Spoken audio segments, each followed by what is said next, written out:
New camera, who dis? As you can see by the state of my roots, it has been a long time in lockdown. By the way, I hope this looks good. This is the first video I've done with this camera. I've finally given up on my hair. I don't care anymore. I was freaking out. I was stressing out about it, like, because it looks so good, like here, a few months ago. In this video, I was like, damn, that's so good. My hair is finally good. And then a week after that, lockdown happened again. And since then, we have been in lockdown. I hope everybody enjoyed the corpse husband metal cover that I did based on the views. People did actually enjoy it. And the likes. There's a lot of likes. But unfortunately, the video did not make it outside of my subscribers, which is weird. No one new found it. It was literally just a closed release. Like, YouTube did not push it at all. And I know this because whenever I looked at the analytics for the video, I was like, wow, this is doing really well. And YouTube was like, yeah, more of your subscribers like watched it. And I was like, is that where they're coming from? And YouTube was like, yes, there's no one new. So for about 40 days, I have been depressy spaghetti and therefore have really struggled to come up with new content for this channel, because even though the type of content I do is kind of repetitive in nature, I do try and keep things fresh as much as I possibly can, finding new things to react to. Sometimes I go back and watch some of my more popular reaction videos and lament over how much funnier I used to be. But now is not the time for lamenting, though. Now is the time for looking at things and offering my commentary that people seem to value. Do you know what? I'm actually gonna start this nice and slow this week. I've been away for a whole week and that week was not great. I was really low. In fact, I still am. So glad we can't hang out with other people right now, because I would be classified as a Debbie Downer. And it doesn't help that I can't drive, go out and explore the world. And by world, I mean the extremely claustrophobic coastal regions of Northern Ireland, because I live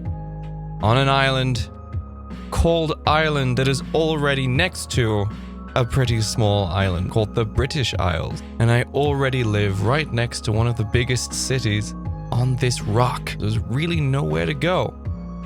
Where would I go if I had a car that wouldn't become immediately boring afterwards? Anyway, I thought I'd chill out on TikTok just for a while. No particular reason. I just have like this running commentary of myself criticizing my own work and just be like, oh god, TikTok again? It's all so easy to criticize because those kids are idiots! So let's not hit a sitting target, shall we? In fact, let's just offer some neutral commentary. Let's just react to some memes.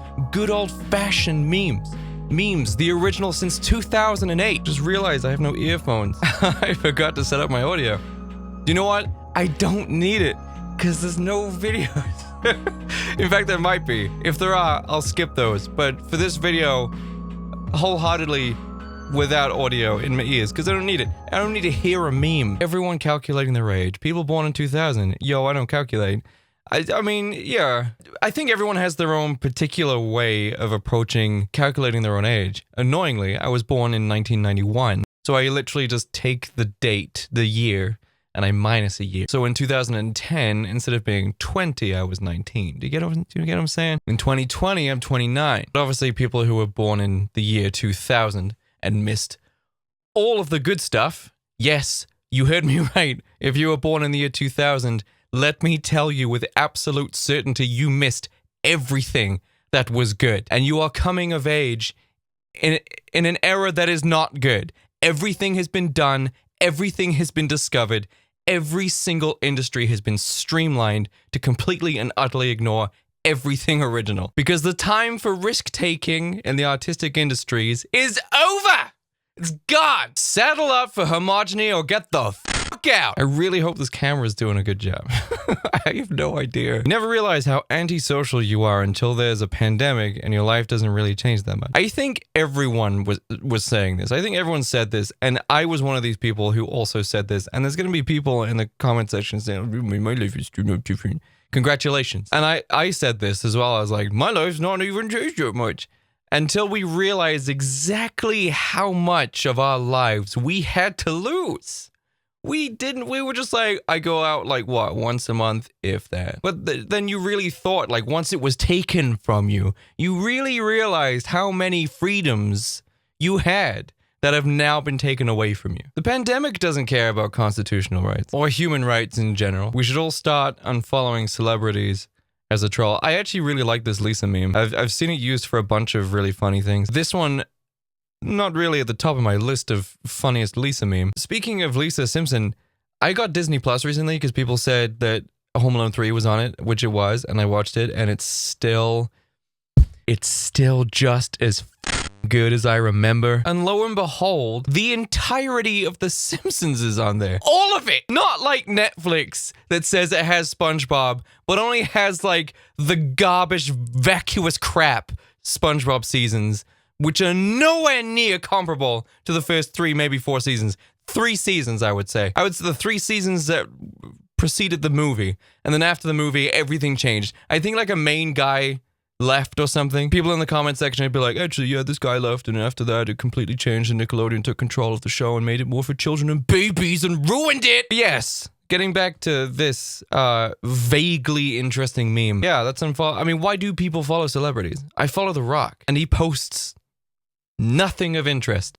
Of course, because he's a celebrity, and celebrities are not interesting. They're only as interesting as they're much more interesting producers and directors make them out to be. When you see a comma in your bank account, I mean, that could be as low as 1,000. I say as low, you know, commas are usually associated with much higher figures. But I remember the first time I actually moved over to Northern Ireland, and I got this job that I did not want to get, but I got it because, like, you know, it paid a flat 1,000, a flat grand, a cold G once a month. And I remember saying, and that was like the most amount of money I'd ever made in my life. But of course, I wasn't living with my parents when I was 19 and I made that money. No.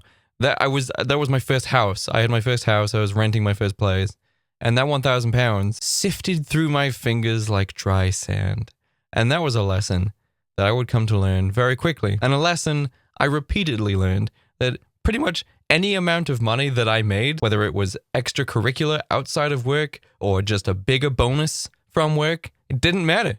It all seemed inconsequential. It all just vanished into a black hole, and I have no idea where it went. And one of the biggest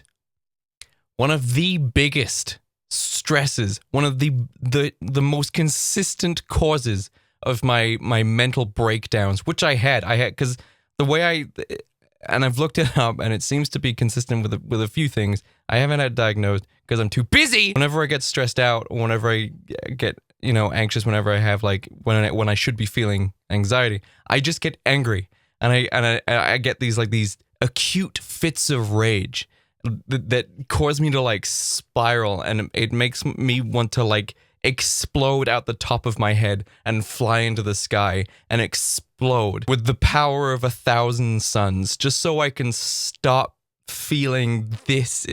It's such intense rage that it's like I can't contain it within my physical form. Like I have to explode to let it all out. It's so intense and it's so unbearable. And afterwards, I sleep for like 20 hours. I haven't felt like that in some years now. But as I was saying, one of the most consistent causes of that situation for me was not having enough freaking money to pay for bills and food and rent. So when people say money can't buy happiness, it's like, well, you've literally always had money in your life, haven't you? Because you've had other things to think about, like how you're not fulfilled on a spiritual level, how you haven't quite achieved your fitness goal, how you've lost touch with your family.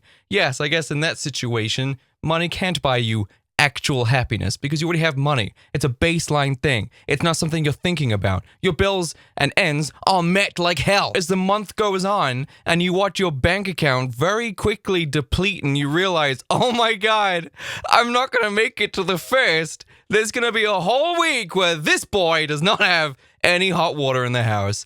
Dope. All of those other problems tend to melt away and your main problem becomes, I have no money. Money can't buy happiness. Get the fuck out of here. When your hand slips and you accidentally open Microsoft Edge. All right, I need to talk about Microsoft Edge just a quick sec. So I have had to set up a couple of PCs, quite a few PCs, and a laptop recently. And other than the Macs that I've had to set up recently, like for my workstation, which I got a few months ago, which is fine. You open up an iMac or you open up, you know, Apple, whatever, and you have Safari, which is good. Like Safari is a good alternative browsing program. It's really good. And if it was linked to Google, I would use it more, but it's not. I use Google because it's linked to all my accounts and my my email addresses and my G Drive and all that shit.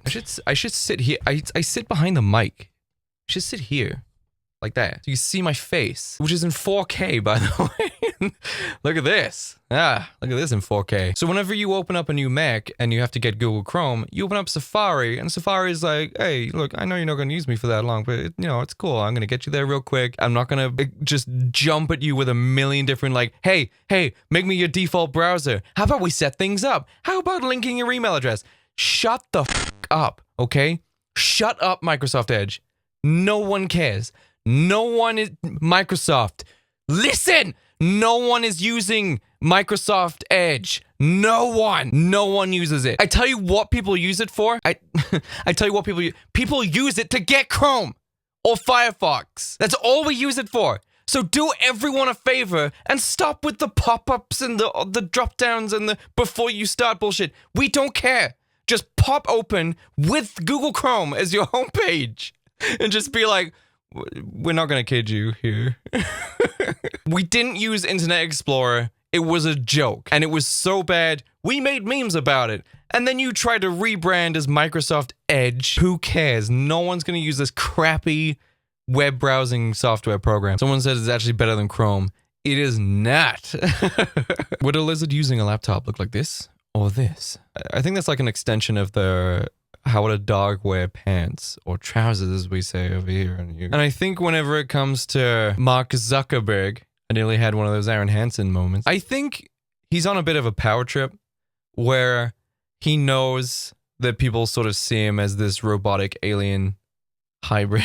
And I think he tries to act like it because I feel like he thinks he's superior because he's created Facebook, the digital archive that human beings willingly sign up to. This is the platform where all of your boomer parents share completely baseless conspiracy theories and believe all of it. Oh, God. God, you do meet them. You do meet them, don't you? The people are like, well, this one study, where was it recently? Someone it was like a Dutch study said that like masks don't work or something like yeah, there's one Dutch study. Congrats, you found one. And I bet you probably misread the results. In fact, I can guarantee that you misread the results. Oh! Ugh, this. I saw Casey Neistat tweet the perfect tweet. And I remember reading it and yelling at my screen. Just being like, yeah! No one means ducking. No one. Autocorrect. Listen, are you listening, autocorrect? Oh, I know you're listening because you're right here. But listen, autocorrect. No one means ducking. Nobody. If I swipe because iPhone has swipe type now, which I'm so super happy about. It's one of the reasons why I didn't get an iPhone for so long, but now it has it. So I was like, I'm gonna get an iPhone so I can use it with all my Apple stuff, which I can. It's so good. You Windows users have no idea the seamlessness of using Apple hardware together. Oh my God. I hate Windows, man. Like you get a new Mac and you open it up and you start it up and it's just like, do you want to do this? Do you want to do that? I'm like, yes. And then it's just like, it's done, right? The OS opens and it's done. But every single time I've had to set up a gaming PC or one of the gaming laptops that has Windows software on it, it's like, do you want to set this up? No. Well, you probably should. It's like, okay, fine. And then you have like 7 extra steps that you need to go through. And then it's like, would you like to set up a PIN instead of a password? It's like, well, you just maybe set up a... Fine. Yeah, let's do a PIN. And then you have to wait for 5 minutes. And then it's like, ooh, actually, something went wrong. We can't set up a PIN for you. And it's just like, why? It's brand new. There's no reason why this should fail. Fine. Let me just use my password, which I was already happy to use in the first place. And then you dangle the prospect of accessibility of an easier login system, and then you were like, oh wait, no, sorry, it's out of stock. The ice cream machine has been switched off already. Sorry. And then it's like, oh, would you like to use Cortana from Halo for some reason? And I'm like, this is a PC desktop. Do you feel a mic plugged into this thing?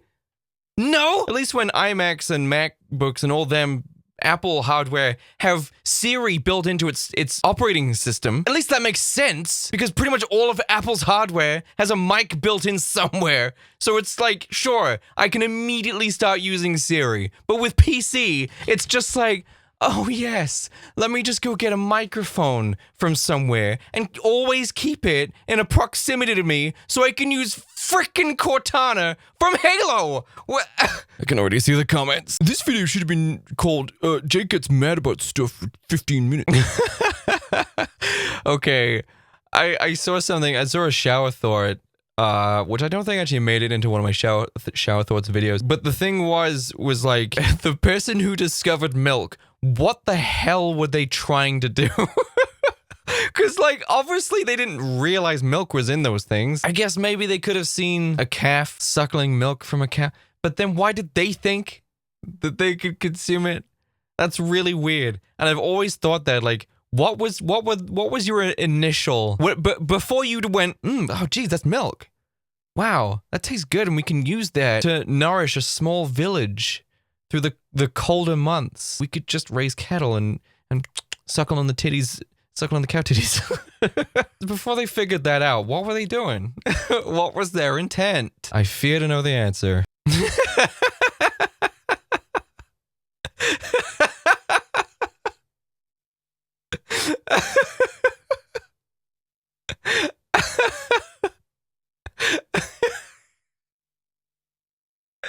I don't know why that got me.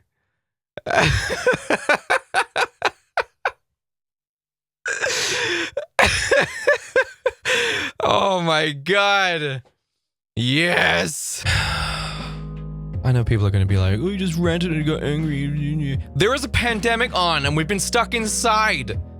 Give people a freaking break. Have you seen whose name is on this channel? I wonder who has equity to squander whenever it comes to ranting on this channel. But you know what? I did have a great day today because I made it a great day, and I'll tell you exactly how I did that.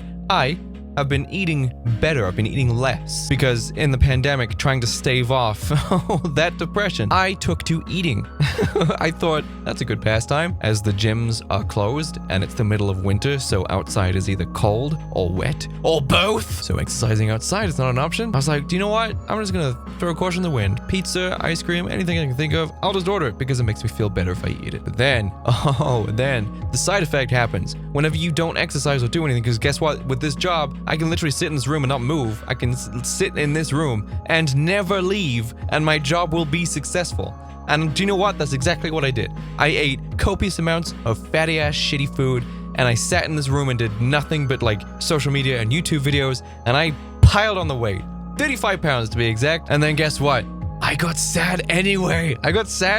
Because now I've put on more weight than I actually like to have on my body. Now I have dysphoria. Now I don't feel like when I look in the mirror, I'm actually seeing myself. I don't feel like this is my body because I've put on enough weight for me to finally disassociate with my physical form. I don't feel in my head the way I look, and it is messing with my head. So I was like, do you know what? Fine, I'll eat less. I'll try and get back into shape. And guess what?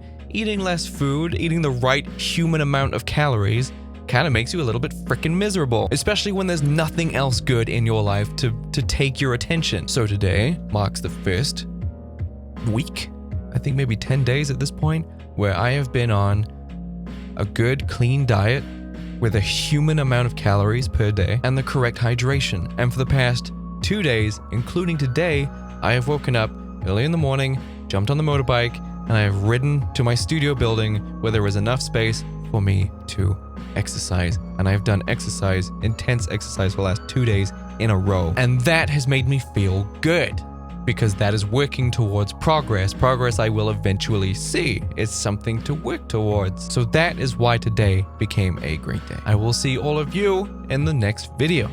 Goodbye, everyone.